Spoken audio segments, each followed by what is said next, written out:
ಇಲ್ಲಿ ಸಂಪೂರ್ಣ ಮದ್ಯ ನಿಷೇಧ ಆಗಬೇಕು. ಜೊತೆಗೆ ಮದ್ಯದಿಂದ ಗ್ರಾಮೀಣ ಭಾಗದಲ್ಲಿ ಚಿಕ್ಕ ಚಿಕ್ಕ ಮಕ್ಕಳು ಸೇರಿದಂತೆ ಯುವಕರು ಎಲ್ಲರೂ ದುಶ್ಚಟಕ್ಕೆ ಬಲಿಯಾಗ್ತಾರೆ. ಇದರಿಂದ ಕುಟುಂಬಗಳ ಪರಿಸ್ಥಿತಿ ಹದಗೆಡ್ತಾ ಇದೆ, ಸಮಾಜ ಹಾಳಾಗ್ತಾ ಇದೆ ಎಂಬ ನಿಟ್ಟಿನಲ್ಲಿ ಬೆಂಗಳೂರಿನ ಫ್ರೀಡಂ ಪಾರ್ಕ್ನಲ್ಲಿ ರಾಜ್ಯದ ವಿವಿಧ ಜಿಲ್ಲೆಗಳಿಂದ ಬಂದಿರೋ ಮಹಿಳೆಯರು ಪ್ರತಿಭಟನೆ ಮಾಡ್ತಾ ಇದ್ದಾರೆ, ಮದ್ಯ ನಿಷೇಧಕ್ಕಾಗಿ ಆಗ್ರಹ ಮಾಡ್ತಾ ಇದ್ದಾರೆ. ಇದಕ್ಕೆ ಬೆಂಬಲವಾಗಿ ಸಾಣೇಹಳ್ಳಿ ಶ್ರೀಗಳು ಸಹ ಭಾಗವಹಿಸಿ ಅಲ್ಲಿ ಭಾಷಣವನ್ನು ಮಾಡಿ ಬಂದರು. ಇದೀಗ ಈ ವಿಚಾರಕ್ಕೆ ಸಂಬಂಧಪಟ್ಟಂತೆ ಮಾತನಾಡೋದಕ್ಕೆ ನಮ್ಮ ಜೊತೆ ಶ್ರೀಗಳಿದ್ದಾರೆ, ಅವ್ರನ್ನೇ ಮಾತನಾಡಿಸ್ತಾ ಹೋಗ್ತಾ ಇದ್ದೀನಿ. ಸ್ವಾಮೀಜಿಗಳಿಗೆ ಮದ್ಯ ನಿಷೇಧ ಒಂದು ಹೋರಾಟಕ್ಕೆ ಬೆಂಬಲವನ್ನು ಸೂಚಿಸಿದ್ರಿ, ಯಾವ ಕಾರಣಕ್ಕಾಗಿ, ಏನು? ಇವತ್ತು ನಾವು ಬೆಂಬಲವನ್ನು ಸೂಚಿಸ್ತಾ ಇಲ್ಲ. 1983ರಲ್ಲೇ ತಳ್ಳಬಾಳು ಜಗದ್ಗುರು ಬೃಹನ್ಮಠದಿಂದ ನಾವು ಬಹುದೊಡ್ಡ ಹೋರಾಟವನ್ನು ಏರ್ಪಡಿಸಿದ್ದು ಅನೇಕರಿಗೆ ಗೊತ್ತಿದೆ. ಆಗ ಹಳ್ಳಿಗಳಲ್ಲಿ ನಗರಗಳಲ್ಲಿ ಪಾದಯಾತ್ರೆ ನಡೆದು ಜನಜಾಗೃತಿಯನ್ನು ಮಾಡುವಂಥ ಕೆಲಸ ನಡೀತು. ಅಷ್ಟೇ ಅಲ್ಲ, ಚಿತ್ರದುರ್ಗ ಜಿಲ್ಲಾಧಿಕಾರಿಗಳ ಕಚೇರಿಯ ಮುಂದೆ ಸತ್ಯಾಗ್ರಹವನ್ನು ಮಾಡಿದ್ದಾಯಿತು. ಆ ಸಂದರ್ಭದಲ್ಲಿ ಸ್ವಲ್ಪ ಏನೋ ಜನರು ಮನಸ್ಸು ಮಾಡಿದರು, ಸರ್ಕಾರವನ್ನು ಮನಸ್ಸು ಮಾಡಿತು. ಆದರೆ ಬರ್ತಾ ರಾಯರು ಕುದುರೆ ಕತ್ತೆ ಆಯಿತು ಅನ್ನೋ ಹಾಗೆ ಮತ್ತೊಂದಿಷ್ಟು ಮದ್ಯದ ಹಾವಳಿ ಹೆಚ್ಚಾಯಿತೆ ಹೊರತಾಗಿ ಕಡಿಮೆ ಆಗ್ತಾ ಇಲ್ಲ. ಇದು ಕಡಿಮೆ ಆಗಬೇಕು ಅಂತಂದರೆ ಜನರ ಹೋರಾಟ ಪ್ರಬಲವಾಗಬೇಕು. ಸರ್ಕಾರ ಯಾವಾಗಲೂ ಕೂಡ ಜನರಿಗೆ ಯಾವ್ಯಾವ ಆಮಿಷಗಳನ್ನು ತೋರಿ ಇನ್ನಷ್ಟು ಮಧ್ಯದಲ್ಲಿ ಅವ್ರು ಮುಳುಗೋ ಹಾಗೆ ಮಾಡ್ತಾ ಇದ್ದಾರೆ. ಇದು ತಪ್ಪಬೇಕು ಅನ್ನುವಂಥದ್ದು ನಮ್ಮ ಹಂಬಲ, ಅಭಿಲಾಷೆ. ಅಲ್ಲ, ಸರ್ಕಾರ ಹೇಳ್ತೀವಿ ಅಲ್ಲ, ಒಂದು ಕಡೆ ಆದಾಯಕ್ಕೋಸ್ಕರ ಈ ಮದ್ಯ ಮಾರಾಟದ ನಾವು ಅನಿವಾರ್ಯವಾಗಿ ಮಾಡಲೇಬೇಕು ಅನ್ನೋ ಮಾತು ಸರ್ಕಾರದ್ದಾಗಿರುವಂಥದ್ದು. ಇದಕ್ಕೇನು ಹೇಳ್ತೀವಿ? ಮದ್ಯದಿಂದಲೇ ಆದಾಯ ಬರುತ್ತೆ ಅನ್ನೋವಂಥದ್ದು ಸುಳ್ಳು. ಬೇಕಾದಷ್ಟು ಟ್ಯಾಕ್ಸ್ಗಳನ್ನು ಬೇರೆ ರೀತಿಯಿಂದ ನಾವು ಪಡ್ಕೊಂಡು ಸರ್ಕಾರವನ್ನು ನಡೆಸಲಿಕ್ಕೆ ಅವಕಾಶ ಇದೆ. ಇಲ್ಲಿ ಬರೋವಂಥ ಆದಾಯ ಎಷ್ಟು, ಖರ್ಚು ಮಾಡೋವಂಥ ಹಣ ಎಷ್ಟು ಅಂತ ಯೋಚನೆ ಮಾಡಬೇಕು. ಜನರ ಆರೋಗ್ಯ ಮುಖ್ಯನೇ ಹೊರತಾಗಿ ಆದಾಯ ಮುಖ್ಯ ಆಗಬಾರ್ದು. ಟಿಪ್ಪು ಸುಲ್ತಾನ್ ಆ ಕಾಲದಲ್ಲೇ ಮದ್ಯವನ್ನು ನಿಷೇಧ ಮಾಡಿದರು. ಮಹಾತ್ಮ ಗಾಂಧೀಜಿ ಇದ್ರ ವಿರುದ್ಧ ಮಾತನಾಡಿದರು. ಇವತ್ತು ಬಿಹಾರದಲ್ಲಿ ಮದ್ಯವನ್ನು ನಿಷೇಧ ಮಾಡೋದ್ರ ಮೂಲಕನೇ ಅವರು ಚುನಾವಣೆಯಲ್ಲಿ ಆಯ್ಕೆ ಆಗಿರೋದನ್ನು ನಾವು ಗಮನಿಸಬೇಕು. ಹಾಗಾಗಿ ಇದು ಆದಾಯ ಅನ್ನೋದಕ್ಕಿಂತ ಹೆಚ್ಚಾಗಿ ಇದು ಅನಿಷ್ಟ ಅನ್ನುವಂಥದ್ದನ್ನು ನಾವು ಸ್ಪಷ್ಟಪಡಿಸ್ಲಿಕ್ಕೆ ಇಷ್ಟಪಡ್ತೇವೆ. ಅಲ್ಲ, ಎಲ್ಲ ಸರ್ಕಾರಗಳು ಬಂದರೆ ಇದೇ ರೀತಿಯಾಗಿ ಮದ್ಯಕ್ಕೆ ಒಂದು ಪ್ರೋತ್ಸಾಹವನ್ನು ಕೊಡ್ತಾ ಇದ್ದಾವೆ. ಇದಕ್ಕೆ ಅಂತ್ಯ ಯಾವಾಗ? ಮಹಿಳೆಯರು ಹೋರಾಟ ಮಾಡ್ತಾ ಇದ್ದಾರೆ, 20 ವರ್ಷಗಳಿಂದ ಹೋರಾಟ ಮಾಡ್ತಾ ಇದ್ದಾರೆ ಅಂತ. ಬಟ್ ಇದಕ್ಕೆ ಅಂತ್ಯ ಯಾವಾಗ ಸ್ವಾಮೀಜಿಗಳು? ಎಲ್ಲಿವರೆಗೂ ಜನರು ಜಾಗೃತರಾಗೋದಿಲ್ವೋ, ಯೋಗ್ಯರನ್ನು ಆಯ್ಕೆ ಮಾಡೋದಿಲ್ವೋ ಅಲ್ಲಿವರೆಗೂ ಇದ್ದೇ ಇರುತ್ತೆ. ಇವತ್ತೇನಾಗಿ ಚುನಾವಣೆಗಳೇ ಎಲ್ಲ ರೀತಿಯ ಭ್ರಷ್ಟಾಚಾರಕ್ಕೆ, ಅನೀತಿಗೆ, ಕುಡಿತಕ್ಕೆ ಕಾರಣ ಆಗ್ತದೋ ಅದರಲ್ಲಿ ಸುಧಾರಣೆ ಆದರೆ ಖಂಡಿತ ಮದ್ಯಪಾನವನ್ನು ಸಂಪೂರ್ಣವಾಗಿ ನಿಷೇಧ ಮಾಡಲಿಕ್ಕೆ ಸಾಧ್ಯ ಆಗುತ್ತೆ. ಅಂದರೆ ಮದ್ಯಪಾನ ಅಂದರೆ ಜಾಸ್ತಿ ಆಗೋದಕ್ಕೆ ಚುನಾವಣೆಗಳು ಸಹ ಒಂದು ಕಾರಣ ಅಂತೀರಾ ಸ್ವಾಮೀಜಿ? ಒಂದಲ್ಲ, ಅದೇ ಮುಖ್ಯ ಕಾರಣ. ಅಂದರೆ ಚುನಾವಣೆಗಳಲ್ಲಿ ಪಾರದರ್ಶಕತೆ ಬಂದರೆ ಮದ್ಯ ಮಾರಾಟ ಒಂದು ಸ್ವಲ್ಪ ನಿಯಂತ್ರಣಕ್ಕೆ ಬರ್ಬೋದು ಅಥವಾ ಕಡಿಮೆ ಆಗ್ಬೋದು? ಖಂಡಿತ ನಿಯಂತ್ರಣನೂ ಮಾಡ್ಬೋದು. ಕಡಿಮೆ ಮಾಡೋದು ಅಷ್ಟೇ ಅಲ್ಲ, ಪೂರ್ಣ ನಿಷೇಧ ಮಾಡಲಿಕ್ಕೂ ಅವಕಾಶ ಇದೆ.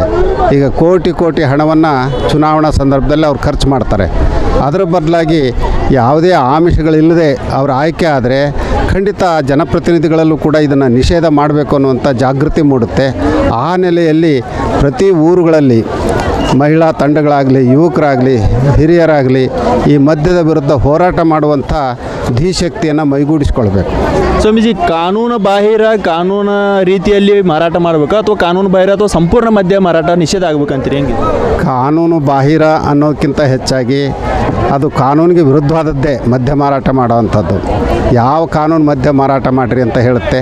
ಹಾಗಾಗಿ ಅದನ್ನು ಸಂಪೂರ್ಣ ನಿಷೇಧ ಮಾಡಬೇಕು ಅಂತ ನಾವು ಬಯಸ್ತೇವೆ ಹೊರತಾಗಿ ನೀವು ಕಾನೂನು ಬಾಹಿರವಾಗಿ ಮಾಡಬಾರ್ದು, ಕಾನೂನು ರೀತಿಯಲ್ಲೇ ಮಾರಬೇಕು ಅಂತಂದರೆ ಮತ್ತು ಮದ್ಯವನ್ನು ಇನ್ನಷ್ಟು ಬೆಳೆಸಬೇಕು ಅಂತ ಅರ್ಥ ಆಗುತ್ತೆ. ಅಂದರೆ ಒಟ್ಟಿನಲ್ಲಿ ಸರ್ಕಾರ ಹಠಕ್ಕೆ ಬಿದ್ದಂಗೆ ಕಾಣ್ತಾ ಇದೆ. ಎಲ್ಲ ಸರ್ಕಾರಗಳು ಈ ರೀತಿಯಾದ ಮದ್ಯಕ್ಕೆ ಪ್ರೋತ್ಸಾಹ ಕೊಟ್ಟಿದ್ರೆ ಮುಂದೆ ಯಾವ ರೀತಿ ಬರ್ಬೋದು ಸಮಾಜ?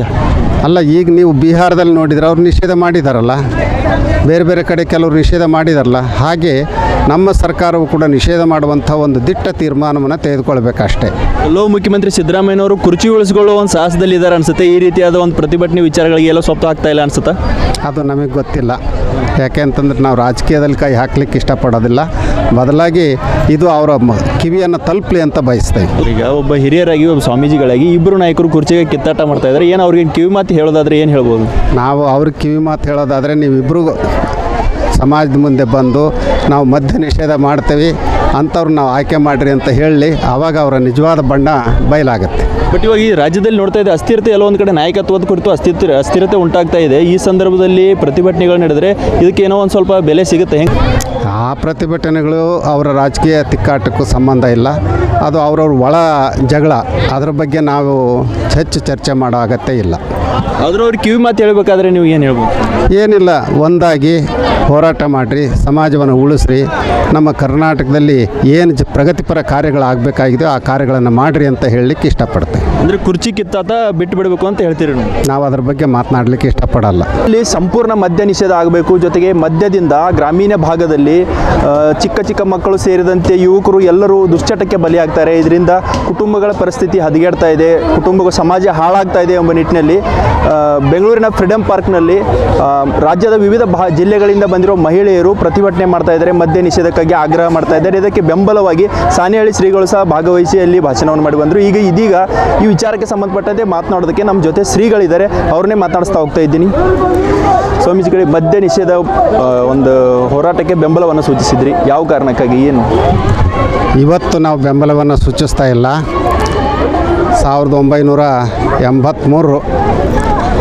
1983ರಲ್ಲೇ ತಳ್ಳಬಾಳು ಜಗದ್ಗುರು ಬೃಹನ್ಮಠದಿಂದ ನಾವು ಬಹುದೊಡ್ಡ ಹೋರಾಟವನ್ನು ಏರ್ಪಡಿಸಿದ್ದು ಅನೇಕರಿಗೆ ಗೊತ್ತಿದೆ. ಆಗ ಹಳ್ಳಿಗಳಲ್ಲಿ ನಗರಗಳಲ್ಲಿ ಪಾದಯಾತ್ರೆ ನಡೆದು ಜನಜಾಗೃತಿಯನ್ನು ಮಾಡುವಂಥ ಕೆಲಸ ನಡೀತು.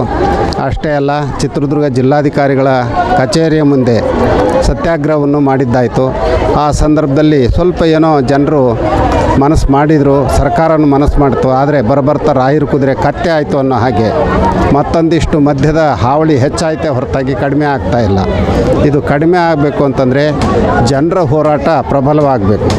ಸರ್ಕಾರ ಯಾವಾಗಲೂ ಕೂಡ ಜನರಿಗೆ ಯಾವ್ಯಾವ ಆಮಿಷಗಳನ್ನು ತೋರಿ ಇನ್ನಷ್ಟು ಮಧ್ಯದಲ್ಲಿ ಅವ್ರು ಮುಳುಗೋ ಹಾಗೆ ಮಾಡ್ತಾ ಇದ್ದಾರೆ. ಇದು ತಪ್ಪಬೇಕು ಅನ್ನುವಂಥದ್ದು ನಮ್ಮ ಹಂಬಲ, ಅಭಿಲಾಷೆ. ಅಲ್ಲ, ಸರ್ಕಾರ ಹೇಳ್ತೀವಿ ಅಲ್ಲ, ಒಂದು ಕಡೆ ಆದಾಯಕ್ಕೋಸ್ಕರ ಈ ಮದ್ಯ ಮಾರಾಟದ ನಾವು ಅನಿವಾರ್ಯವಾಗಿ ಮಾಡಲೇಬೇಕು ಅನ್ನೋ ಮಾತು ಸರ್ಕಾರದ್ದಾಗಿರುವಂಥದ್ದು. ಇದಕ್ಕೇನು ಹೇಳ್ತೀವಿ? ಮದ್ಯದಿಂದಲೇ ಆದಾಯ ಬರುತ್ತೆ ಅನ್ನೋವಂಥದ್ದು ಸುಳ್ಳು. ಬೇಕಾದಷ್ಟು ಟ್ಯಾಕ್ಸ್ಗಳನ್ನು ಬೇರೆ ಬೇರೆ ರೀತಿಯಿಂದ ನಾವು ಪಡ್ಕೊಂಡು ಸರ್ಕಾರವನ್ನು ನಡೆಸಲಿಕ್ಕೆ ಅವಕಾಶ ಇದೆ. ಇಲ್ಲಿ ಬರೋವಂಥ ಆದಾಯ ಎಷ್ಟು, ಖರ್ಚು ಮಾಡೋವಂಥ ಹಣ ಎಷ್ಟು ಅಂತ ಯೋಚನೆ ಮಾಡಬೇಕು. ಜನರ ಆರೋಗ್ಯ ಮುಖ್ಯನೇ ಹೊರತಾಗಿ ಆದಾಯ ಮುಖ್ಯ ಆಗಬಾರ್ದು. ಟಿಪ್ಪು ಸುಲ್ತಾನ್ ಆ ಕಾಲದಲ್ಲೇ ಮದ್ಯವನ್ನು ನಿಷೇಧ ಮಾಡಿದರು. ಮಹಾತ್ಮ ಗಾಂಧೀಜಿ ಇದ್ರ ವಿರುದ್ಧ ಮಾತನಾಡಿದರು. ಇವತ್ತು ಬಿಹಾರದಲ್ಲಿ ಮದ್ಯವನ್ನು ನಿಷೇಧ ಮಾಡೋದ್ರ ಮೂಲಕನೇ ಅವರು ಚುನಾವಣೆಯಲ್ಲಿ ಆಯ್ಕೆ ಆಗಿರೋದನ್ನು ನಾವು ಗಮನಿಸಬೇಕು. ಹಾಗಾಗಿ ಇದು ಆದಾಯ ಅನ್ನೋದಕ್ಕಿಂತ ಹೆಚ್ಚಾಗಿ ಇದು ಅನಿಷ್ಟ ಅನ್ನುವಂಥದ್ದನ್ನು ನಾವು ಸ್ಪಷ್ಟಪಡಿಸ್ಲಿಕ್ಕೆ ಇಷ್ಟಪಡ್ತೇವೆ. ಅಲ್ಲ, ಎಲ್ಲ ಸರ್ಕಾರಗಳು ಬಂದರೆ ಇದೇ ರೀತಿಯಾಗಿ ಮದ್ಯಕ್ಕೆ ಒಂದು ಪ್ರೋತ್ಸಾಹವನ್ನು ಕೊಡ್ತಾ ಇದ್ದಾವೆ. ಇದಕ್ಕೆ ಅಂತ್ಯ ಯಾವಾಗ? ಮಹಿಳೆಯರು ಹೋರಾಟ ಮಾಡ್ತಾ ಇದ್ದಾರೆ, 20 ವರ್ಷಗಳಿಂದ ಹೋರಾಟ ಮಾಡ್ತಾ ಇದ್ದಾರೆ ಅಂತ. ಬಟ್ ಇದಕ್ಕೆ ಅಂತ್ಯ ಯಾವಾಗ ಸ್ವಾಮೀಜಿಗಳು? ಎಲ್ಲಿವರೆಗೂ ಜನರು ಜಾಗೃತರಾಗೋದಿಲ್ವೋ, ಯೋಗ್ಯರನ್ನು ಆಯ್ಕೆ ಮಾಡೋದಿಲ್ವೋ ಅಲ್ಲಿವರೆಗೂ ಇದ್ದೇ ಇರುತ್ತೆ. ಇವತ್ತೇನಾಗಿ ಚುನಾವಣೆಗಳೇ ಎಲ್ಲ ರೀತಿಯ ಭ್ರಷ್ಟಾಚಾರಕ್ಕೆ, ಅನೀತಿಗೆ, ಕುಡಿತಕ್ಕೆ ಕಾರಣ ಆಗ್ತದೋ ಅದರಲ್ಲಿ ಸುಧಾರಣೆ ಆದರೆ ಖಂಡಿತ ಮದ್ಯಪಾನವನ್ನು ಸಂಪೂರ್ಣವಾಗಿ ನಿಷೇಧ ಮಾಡಲಿಕ್ಕೆ ಸಾಧ್ಯ ಆಗುತ್ತೆ. ಅಂದರೆ ಮದ್ಯಪಾನ ಅಂದರೆ ಜಾಸ್ತಿ ಆಗೋದಕ್ಕೆ ಚುನಾವಣೆಗಳು ಸಹ ಒಂದು ಕಾರಣ ಅಂತೀರಾ ಸ್ವಾಮೀಜಿ? ಒಂದಲ್ಲ, ಅದೇ ಮುಖ್ಯ ಕಾರಣ. ಅಂದರೆ ಚುನಾವಣೆಗಳಲ್ಲಿ ಪಾರದರ್ಶಕತೆ ಬಂದರೆ ಮದ್ಯ ಮಾರಾಟ ಒಂದು ಸ್ವಲ್ಪ ನಿಯಂತ್ರಣಕ್ಕೆ ಬರ್ಬೋದು ಅಥವಾ ಕಡಿಮೆ ಆಗ್ಬೋದು? ಖಂಡಿತ ನಿಯಂತ್ರಣನೂ ಮಾಡ್ಬೋದು. ಕಡಿಮೆ ಮಾಡೋದು ಅಷ್ಟೇ ಅಲ್ಲ, ಪೂರ್ಣ ನಿಷೇಧ ಮಾಡಲಿಕ್ಕೂ ಅವಕಾಶ ಇದೆ. ಈಗ ಕೋಟಿ ಹಣವನ್ನು ಚುನಾವಣಾ ಸಂದರ್ಭದಲ್ಲಿ ಅವ್ರು ಖರ್ಚು ಮಾಡ್ತಾರೆ. ಅದರ ಬದಲಾಗಿ ಯಾವುದೇ ಆಮಿಷಗಳಿಲ್ಲದೆ ಅವ್ರ ಆಯ್ಕೆ ಆದರೆ ಖಂಡಿತ ಜನಪ್ರತಿನಿಧಿಗಳಲ್ಲೂ ಕೂಡ ಇದನ್ನು ನಿಷೇಧ ಮಾಡಬೇಕು ಅನ್ನುವಂಥ ಜಾಗೃತಿ ಮೂಡುತ್ತೆ.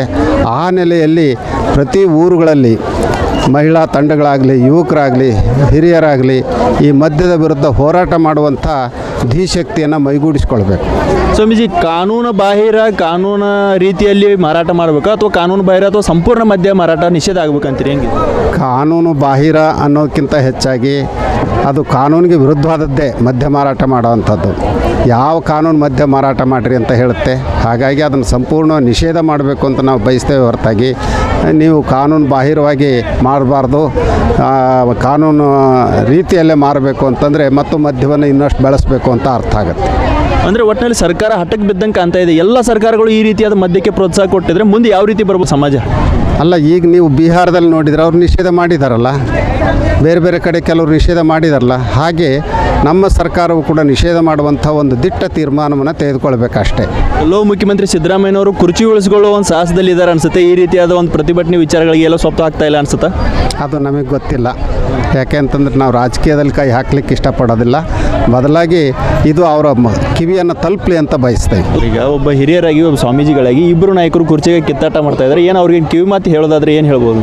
ನಾವು ಅವ್ರಿಗೆ ಕಿವಿ ಮಾತು ಹೇಳೋದಾದರೆ ನೀವಿಬ್ಬರು ಸಮಾಜದ ಮುಂದೆ ಬಂದು ನಾವು ಮದ್ಯ ನಿಷೇಧ ಮಾಡ್ತೇವೆ ಅಂಥವ್ರು ನಾವು ಆಯ್ಕೆ ಮಾಡಿರಿ ಅಂತ ಹೇಳಿ ಆವಾಗ ಅವರ ನಿಜವಾದ ಬಣ್ಣ ಬಯಲಾಗುತ್ತೆ. ಬಟ್ ಇವಾಗ ಈ ರಾಜ್ಯದಲ್ಲಿ ನೋಡ್ತಾ ಇದೆ ಅಸ್ಥಿರತೆ ಎಲ್ಲ ಒಂದು ಕಡೆ ನಾಯಕತ್ವದ ಕುರಿತು ಅಸ್ಥಿರತೆ ಉಂಟಾಗ್ತಾ ಇದೆ. ಈ ಸಂದರ್ಭದಲ್ಲಿ ಪ್ರತಿಭಟನೆಗಳು ನಡೆದರೆ ಇದಕ್ಕೇನೋ ಒಂದು ಸ್ವಲ್ಪ ಬೆಲೆ ಸಿಗುತ್ತೆ ಹೆಂಗೆ?